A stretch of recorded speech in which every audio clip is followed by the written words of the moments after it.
하나님 말씀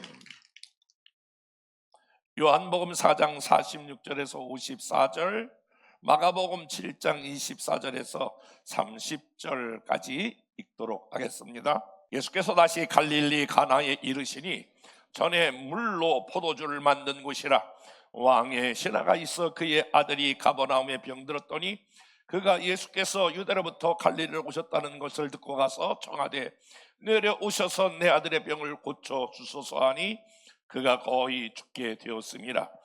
예수께서 이르시되 너희는 표적과 기사를 보지 못하면 도무지 믿지 아니하리라. 신하가 이르되 주여 내 아이가 죽기 전에 내려오소서. 예수께서 이르시되 가라 내 아들이 살아있다 하시니 그 사람이 예수께서 하신 말씀을 믿고 가더니 내려가는 길에서 그 종들에게 오다가 만나서 아이가 살아있다 하거늘 그 낫기 시작한 때를 물은즉 어제 7시에 열기가 떨어졌나이다 하는지라.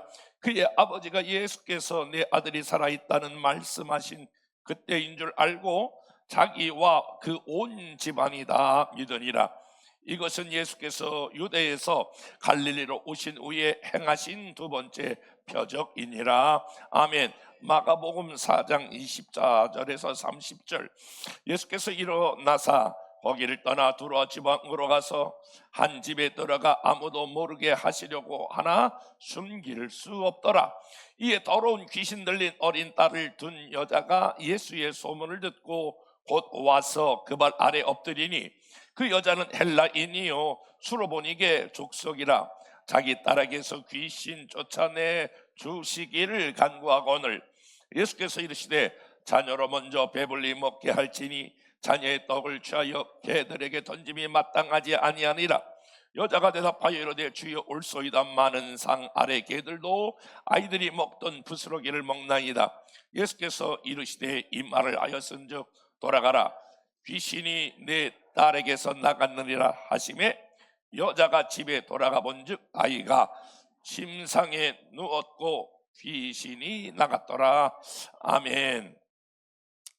오늘은 어버이 주일입니다. 어버이로서 그동안 자녀를 양육하기 위하여 수고하고 애쓴 모든 어버이들에게 하나님의 특별한 위로와 축복이 함께 하시기를 주님의 이름으로 축복합니다. 어버이 주일, 그러면 여러분들이 만약에 설교자라면 어떤 말씀을 전할 수 있을까요? 부모에게 공경하라, 부모를 존중하라, 이런 말씀을 여러분들은 생각하실 수 있고 저도 그동안 그런 말씀을 많이 전했습니다만은 그러나 올해는 다른 이야기를 좀 하고 싶었습니다. 혹시 하나님께서 부모들에게 주시는 어떤 메시지는 없을까 생각하다가 하나님이 주시는 감동이 있어 전하려고 합니다. 부모에게 있어서 자녀는 어떤 존재라고 여러분들은 생각하십니까? 부모에게 있어서 자녀는 두 가지를 우리에게 제공하는데 부모에게 있어 자녀는 큰 기쁨을 주는 존재입니다.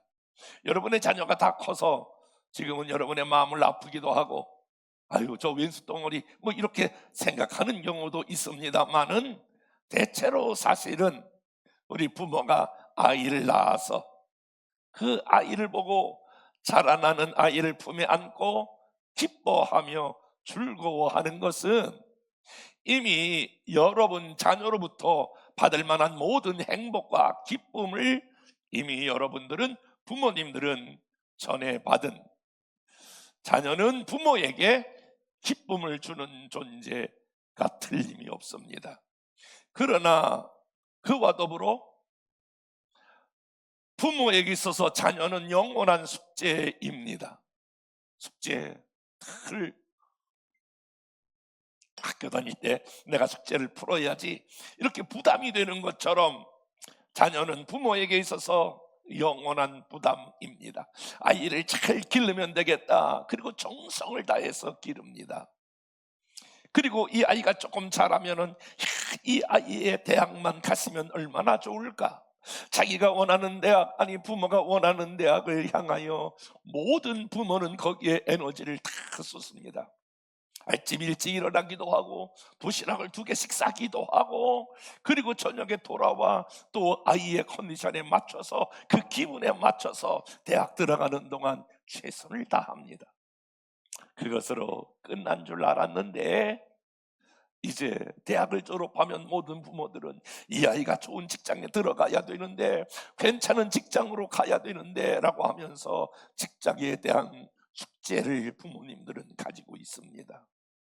그것으로 다 끝나는 줄 알았는데, 이 아이가 좋은 배우자를 만났으면 하는 것이 우리 부모님들의 한결같은 소원입니다. 이 사람보다 이 사람이 더 나은 것 같은데, 부모로서는 정말 결혼이 부모가 가지고 있는 영원한 숙제인 것 같습니다. 요즘은 결혼하라고 해도 다들 이렇게 말합니다. 내가 알아서 할게. 이렇게 말하면 부모는 더 이상 말할 수 없는 존재가 되어버리고 말았습니다. 어떻게 결혼하면 자녀를 낳았으면 좋겠는데 또 자녀를 안 낳는 게 자기들의 뜻이라나, 그러면서 부모의 마음을 정말 속썩이고 있습니다. 그걸로 단 줄 알았는데, 손주들이 나면 손주들에 대한 사랑과 그에 대한 뒷받침을 하려고 하는 게 오늘날 현대인의 부모입니다. 어쩌면 노년이 돼서 마지막까지 놓지 않는 게 자녀에 대한 생각이 틀림없습니다. 그런데 그런 모든 희생을 치르는 게 부모인데, 그럼에도 불구하고 오늘 성경은 부모가 자녀들 위하여 해줄 수 있는 것이 있고 해줄 수 없는 것이 있다라고 오늘 성경은 말해주고 있습니다. 모든 부모님들이요, 여러분들은 이제 부모로서 자녀에게 해줄 수 있는 것이 무엇인가, 그리고 해줄 수 없는 것이 무엇인가를 명확하게 깨닫는 것이 중요하고, 그리고 그 자녀들을 어떻게 해야 할 것인가 라고 하는 것을 깊이 생각하는 오늘 이 예배 시간 되기를 주님의 이름으로 축복합니다. 먼저 부모가 자식을 위하여 할 수 있는 일은, 먼저 세상의 성공과 지위를 자녀를 위해서 내려놓을 수 있습니다. 요한복음에 한 부모가, 아버지가 등장하죠. 저는 오늘 본문 두 군데 읽었는데, 하나는 아버지에 대한 이야기요, 또 하나는 어머니에 대한 이야기를 그리고 있는 본문 두 곳을 읽었습니다. 한 아버지는 고위 관리였습니다. 그러니까 왕의 신하로 되어 있는데, 그런데 아버지에게 아픔이 있었습니다. 요한복음 4장 47절 말씀, 다 같이 말씀을 읽어 보도록 하겠습니다. 시작.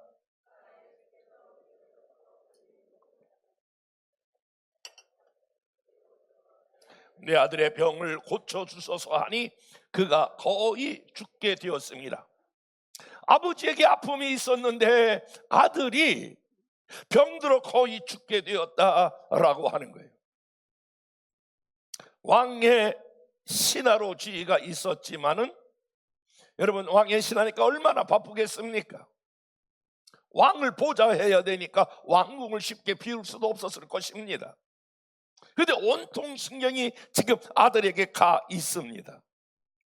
예수님이 근처에 오셨다는 이야기를 듣고 예수님께 지금 달려나갑니다. 왕에게 허락을 받았는지 안 받았는지 모르겠습니다만은, 예수님이 오셨다고 하는 이야기를 듣고 쫓아갑니다. 가버나움에서 병이 들었으니까 가나에 예수님이 오셨다는 거예요. 가버나움과 가나는 거리로 따지면 38km인데 지금 38km 아무것도 아니지만, 그 옛날 교통수단이 없었을 때에 예수님을 만나기 위해서 하룻길을 걸어가야 했습니다. 아들이 거의 죽게 된 이 상황을 보았을 때에 아마 아버지는 뛰어갔을 것입니다. 오직 관심은 내 사랑하는 아들이 병들어 있는데 그 아들의 고침을 받는 것입니다. 여러분, 부모는 이런 존재입니다. 자녀를 위해서 모든 가지고 있는 명예나 성공이나 지위를 지금 버려두고 주님을 찾아 나섰던 이 부모 같은 마음이 우리 부모들의 마음이 아니겠습니까? 부모는 자녀를 위하여 어떤 수고도 마다하지 않습니다. 예수님을 만날 수만 있다면, 그래서 우리 아들이 고침받을 수만 있다면 먼 거리가 문제되지 않습니다. 47절 말씀 다시 한번 보겠습니다. 시작.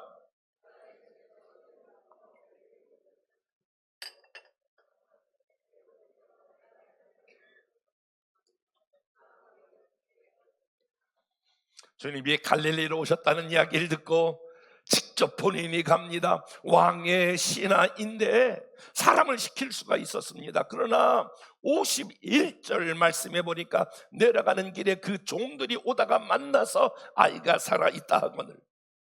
여러분, 종을 향하여 너 이렇게 가서 예수님께 전하라, 예수님 오시라고 그래라. 그런데 부모는 그렇게 하지 않았습니다.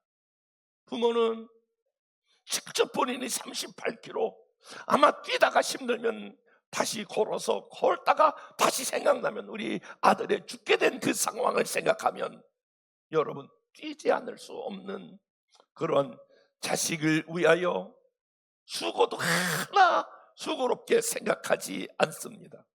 여러분, 한국의 모든 부모님들은 집을 정할 때 학군을 따라 정하고 있습니다. 요즘 한국의 부모는 90% 이상이 맞벌이인데 왜 맞벌이를 하냐면은 자식의 사교육을 감당하기 위해서 맞벌이를 하면서 자녀를 키워 나갑니다. 자식을 위해서 어떤 수고도 아끼지 않습니다. 저희 어머니가 저를 키울 때에 종종 하는 말이 이런 말을 합니다. 아들아, 내가 27살에 너네 아버지한테 쫓겨나서 내가 혼자 살고 있지 않니? 나는 오직 너가 잘 되는 거 내가 하나 그거 바라고 내가 지금까지 살았다. 귀가 다갑게 들었던 말씀입니다. 그래서 너 알다시피 내가 새벽 4시에 일어나 밤 10시까지 지금의 말하면 파출부요, 옛날 말하면 식모살이, 내가 그거 하나 수고롭게 생각하지 않았다. 내가 너를 위해서 마지막 200명이 되는 공장에서 일한 다음에 거기서 나오는 밥집까지 짬밥을 이고 내가 어떨 때는 40분 힘들면 걸어 내가 1시간 동안 와서 그걸 팔아. 그것을 먹여서 돼지에게 주고 돼지를 팔아 네 등록금을 대는 거. 내가 왜 이렇게 하는 줄 아니? 내가 너 하나 바라보고 살았다. 내가 잘 되는 게 내 소망이다. 여러분의 부모가 여러분을 그렇게 양육하고 있다는 거 아십니까? 부모는 어떤 수고도 아끼지 않는 것입니다. 부모는 자녀를 위하여 할 수 있는 일이 자존심도 던질 수 있는 게 여러분 부모입니다. 왕의 신하는 고위 관리였습니다. 그에게 체면이라는 게 있을 터인데 체면 따위는 중요하게 생각하지 않았습니다. 예수님을 찾아가서 어떻게 하느냐? 공손히 그 앞에 정말 간절한 마음으로 부탁합니다. 내려오셔서 내 아들을 고쳐 주옵소서. 내려오셔서 내 아들의 병을 고쳐 주옵소서. 그런데 예수님이 여러분 이 아버지한테나 어머니한테나 그렇게 간청하는 부모에게 주님은 꼭 공통적으로 한 가지를 하세요. 이게 뭐냐면 자존심을 긁어요. 그러면 예수님께서 그 아버지의 그 간절한 마음을 가지고 바로 고쳐주면 좋은데 48절 말씀 이렇게 말해요. 다 같이 읽어보겠습니다. 시작. 오지 못하면 도무지 믿지 아니하리라. 예수님이 일부러 그 아버지, 너희들은 그냥 내가 말하는 거 믿지 않을 거야. 내가 표적을 보여줘야, 기사를 보여줘야 너희들은 믿을 거지. 이렇게 말하고 있는 그 예수님을 향하여 뭐라고? 내가 누군 줄 알아? 내가 왕의 신하야. 내가 사람 보내자고 내가 직접 왔는데 그렇게 말할 수가 있어? 그렇게 말하지 아니하고 오늘 아버지는 머리를 더 조아립니다. 요한복음 4장 49절, 이렇게 아버지가 그 예수님의 말 가운데에 이렇게 말하죠. 다 같이 읽어볼게요. 시작. 신하가 이르되 주여 내 아이가 죽기 전에 내려오소서. 한 번 더 간절히, 자존심이 무너질 만한데도 지금 그 아들을 위하여 주여 내 아이가 죽기 전에 내려오소서. 마가복음에 나타난 수로보니게 여인도 마찬가지예요. 자식이 귀신 들렸어요. 이에 어머니가 예수님께 찾아가요. 그 앞에 엎드려요. 어머니가 예수님을 찾아간 그 자체도 굉장한 자존심을 내려놓는 거거든요. 여러분, 이 본문이 대단히 중요한데, 그 당시에 유대인들은 모든 사물을 볼 때에 유대인들의 세계관은 뭐냐면, 우리는 하나님 앞에 구원받은 선민이라고 생각하고, 유대인이 아닌 모든 이방인들은 지옥에 불을 뗄 때에 뗄감으로 오늘 하기 위하여 이방인들을 만들었다, 이렇게 지금 생각하는 게 유대인들의 세계관이거든요. 그런데 한번 생각해 보세요. 전 세계의 유대인이 아닌 것이 아니라 조금밖에 되지 않는 유대인, 그건 그들의 세계관이에요. 그런데 오늘 그 당시에 전체적으로 정치적으로 지배하고 있었던 나라는 로마예요.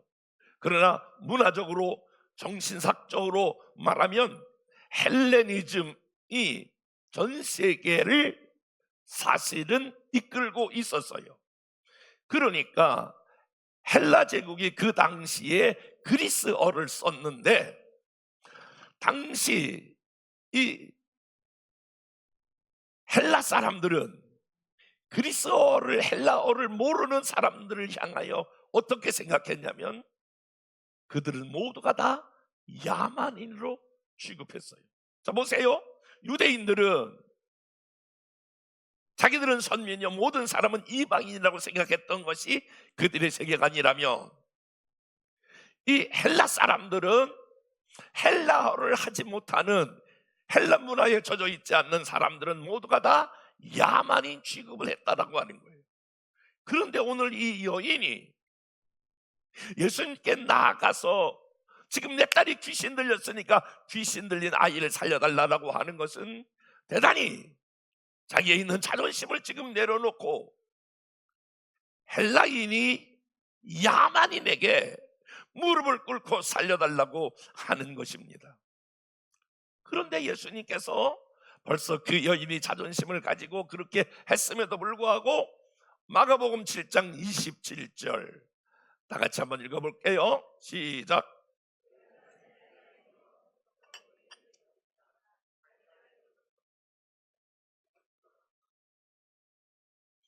예수님이 가지고 있는 선민의식으로서, 아니 이 유대인이 이방인을 위하여 어떻게 너를 치료할 수 있겠느냐, 그것을 개같은 너희 이방인들을 위하여 내가 어떻게 고쳐줄 수 있느냐. 그러면 이 여인의 입장에서 봤을 때는 자기는 헬라인이요, 이 여자는, 이 지금 청년은 그야말로 야만인인데 그 앞에 나간 것조차도 자존심을 내려놨는데 똑같은 이야기를 지금 하고 있는 거거든요. 아니 내가 개라고? 그야말로 미안해요, 환장을 노리시잖아요. 그런데 그는 자존심을 내려놓고 그 예수님께 다시 한번 엎드립니다. 이거는 엄마가 자녀를 엄청나게 사랑하는, 눈물나게 사랑하는 내용의 한 표본입니다. 여러분, 십계명을 보면 십계명 중에 뭐라고 나오냐면 내 부모를 공경하라, 이런 말씀이 나오죠. 여러분, 그러면 그 다음에 어떤 말씀이 나올까요? 부모도 자녀를 사랑하라, 이 말씀이 나와야 되는데, 여러분 십계명 보셨으면 알겠습니다만은 부모가 자녀를 사랑하라 이 말씀은 나오지 않아요. 왜 그럴까요? 그 기록 하나마나 부모는 자녀를 눈물나게 사랑하기 때문에 그래요. 여러분, 혹시 여러분의 핸드폰에 이런 사진들을 쭉 보세요. 아마 자녀들하고 찍은 사진들은 많이 있을 거예요. 근데 여러분의 부모하고 찍은 사진은 얼마나 많이 있을까요? 페이스북이나 인스타그램 보면은 다 자기 아이들 막 올리고, 막 별거 아닌 것 같은데도 막 올리고 엄청나게 떠들어대는데, 자기 부모하고 올린 사진들은 나는 극히 찾아보기가 어려워요. 여러분, 성경에 보면 다음과 같은 글이 있는데, 좀 깜짝 놀랄 만한 일이 있는데, 구약에 만약에 이런 사람은 돌로 쳐 죽이라, 이런 말씀이 성경에 기록되어 있는데, 첫 번째로는 안식일을 어기면 돌로 쳐 죽이라.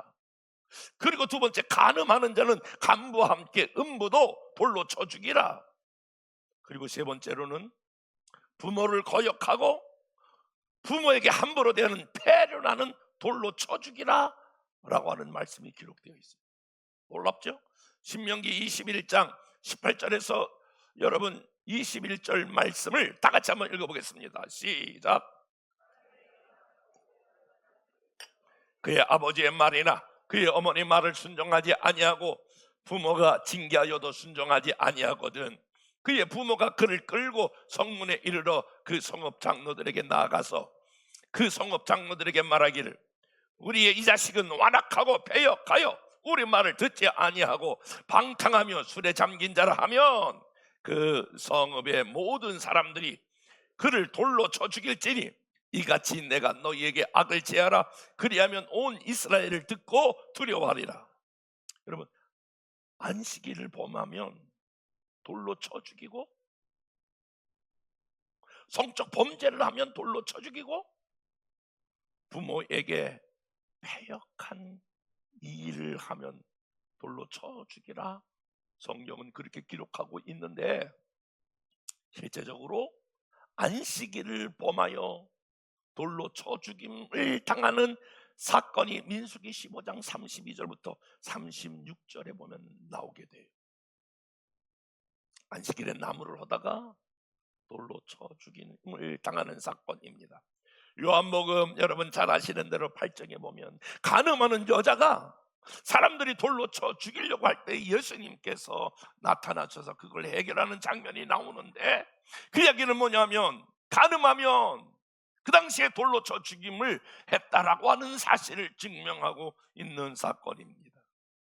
그런데 패륜하는 한 명도 성경에 돌로 쳐 죽임을 당했다라고 하는 표현이 없어요. 착해서 그 당시에 모든 자녀들은 패륜화가 없어서 그런 것이 아니라, 여러분 이 사건은 굉장히 중요한데 독특성을 가지고 있는데, 부모가 먼저 그 사실을 성읍에 있는 장로들에게 고발해야 돼요. 오늘 말씀을 쭉 보면 여러분, 부모가 고발을 하면 돌로 맞아 죽게 돼 있는데, 다시 한번 볼게요. 18절. 사람들이 완악하고 배간 아들이 있어 그 아버지 말이나 어머니 말을 순종하지 아니하고 부모에게 징계하여 순종하지 아니하거든 그의 부모가 그를 끌고 성문에 이르러 고발하는 거예요. 성읍 장로들에게 나가서 이 자식은 완악하고 배역하고 방탕하고 술에 잠긴 자라. 그 성읍 사람들이 모든 사람이 그를 돌로 쳐 죽일지니.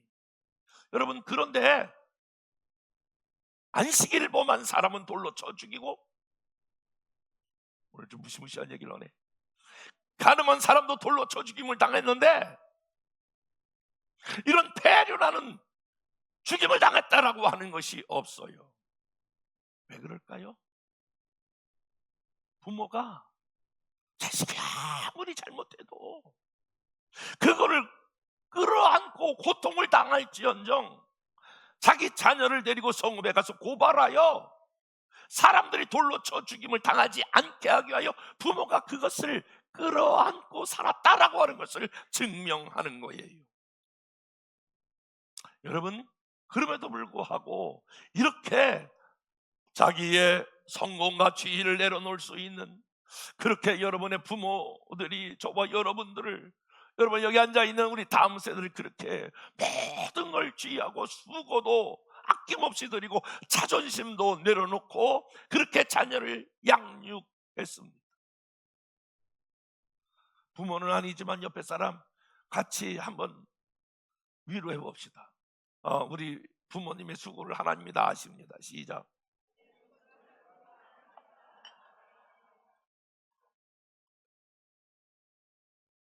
자식들이 다 몰라줘도 우리 하나님은 여러분들이 어떻게 자녀를 양육하고 여기까지 오셨는지 우리 하나님은 아시는 줄 믿습니다. 그런데 그러할지라도 부모가 자식에게 해줄 수 없는 것이 있어요. 여러분, 오늘 이것을 명확하게 여러분들이 이해하시고 가실 필요가 있어요. 자식들의 근본 문제를 해결할 수 없다는 거예요. 왕의 신하가 지금 죽을 병에 걸렸어요. 그런데 죽을 병의 문제는 그 부모가, 아버지가 해결할 수 없어요.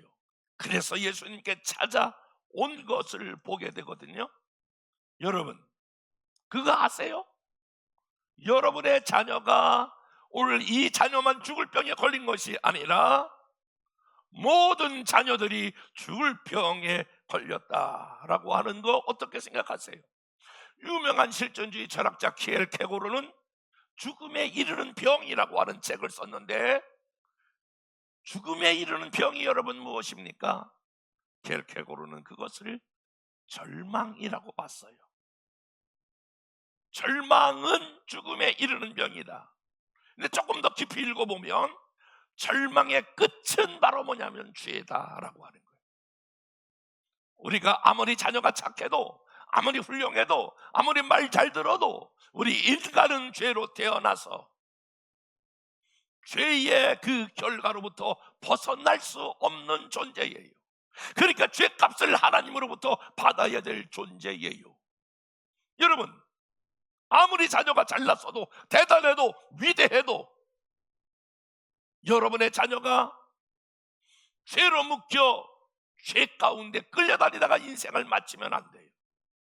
여러분의 자녀가 죄로부터 해방을 받고 구원함을 얻을 수 있도록 우리는 자녀를 구원의 길로 인도해야 돼요. 이건 우리의 힘으로 될 수 없는 거예요. 더 나아가서 부모가 해줄 수 없는 것은 오늘 귀신 들린 내 딸, 어둠에 붙잡혀 있는 내 딸을 해방시킬 수가 없어요. 여러분 그거 아세요? 이 땅에 사는 모든 사람은 두 종류 중에 하나예요. 성령에 붙들려 살든지 어둠의 영에 붙들려 살든지. 본인만 모르고 있지 영적으로 보면 어떤 사람은 음란의 영, 어떤 사람은 쾌락의 영, 어떤 사람은 옳지 않는 중독의 영에 붙들려 살고 있는 것을 여러분 영적인 눈으로 보셔야 돼요. 그래서 그거를 해결할 수 있는 것은 우리의 힘으로 되지 않아요.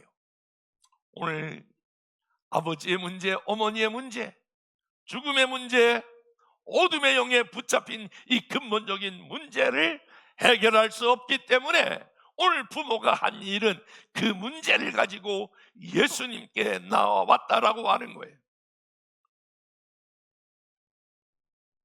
아무리 뛰어난 부모일지라도, 대단한 부모일지라도 여러분들은 저와 여러분들이 할 수 없는 것을 가지고 우리 주님께 가지고 나와야 될 줄로 믿습니다. 하나님, 우리 자녀들 죄로부터 해방되어 하나님의 자녀가 되게 하옵소서. 어둠의 영에 붙들려 살지 아니하고 하나님의 영에 붙들려 하나님의 인도함을 받는 자녀들이 되게 하옵소서.